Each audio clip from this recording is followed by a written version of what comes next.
Selanjutnya kita akan mencari nilai kesimpulan berdasarkan tanggal ya. Kalau sebelumnya kan kita mengelompokkan nilai-nilainya berdasarkan nama gitu ya. Kemudian sisanya ada fungsi-fungsi ataupun ekspresi ya, kayak fungsi agregat untuk melakukan counting, sum gitu ya, average gitu dan lain sebagainya. Nah itu dikelompokkan gitu ya, dikelompokkan berdasarkan nilai yang dihitung di dalam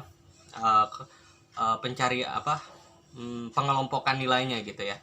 Nah sekarang kita akan kelompokkan nilai-nilainya itu berdasarkan waktu ataupun tanggal ya, misalnya berdasarkan jam, berdasarkan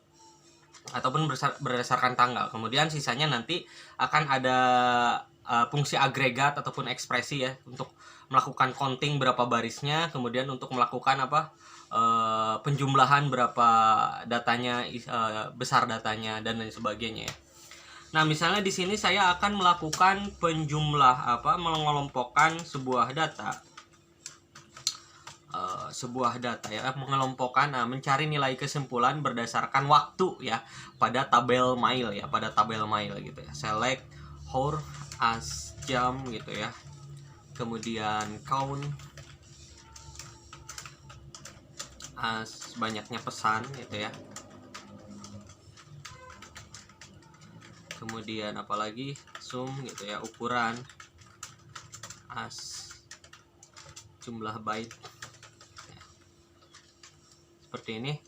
Kemudian from mile group by 1 ya, bisa group by 1, bisa group by jam ya. Kita bisa gunakan kolom keluaran. Kalau didefinisikan satu berarti kolom keluaran yang pertama yaitu hour as jam ya. Bisa juga pakai by jam seperti ini, bisa lah, terserah gitu ya. Nah, perhatikan bahwa di sini dia dikelompokkan berdasarkan jam 10 dan jam 12, karena bisa dilihat sendiri di dalam tabel mile-nya di sini. Ada pengiriman pesan itu ada jam 10 dan jam 12. Jadi dia dikelompokkan berdasarkan jam 2 jam ini ya.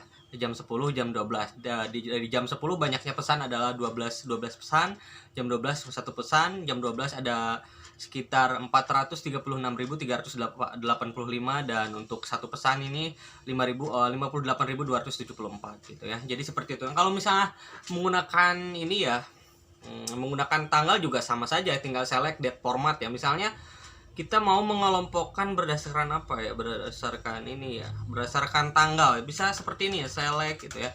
Bisa menggunakan fungsi untuk operasi tanggal ya, kayak date format, time format.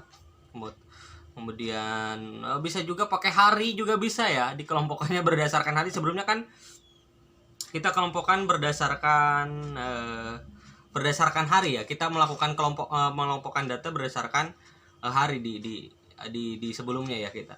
Jadi ini bisa juga berdasarkan tanggal. Contohnya kalau berdasarkan hari bisa pakai date format, seperti date format,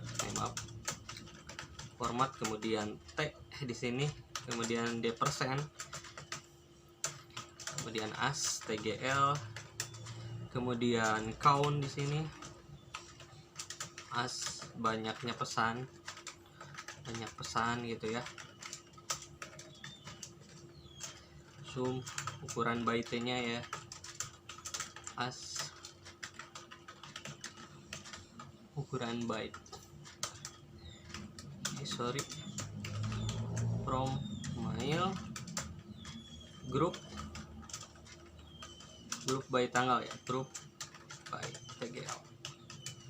Nah di sini terlihat bahwa jumlah pengiriman pesan pada tanggal 13 itu banyaknya pesan ada sekitar 13 pesan ya gitu ya. Karena memang di bagian mainnya terlihat bahwa pengirimannya semuanya pada tanggal 13.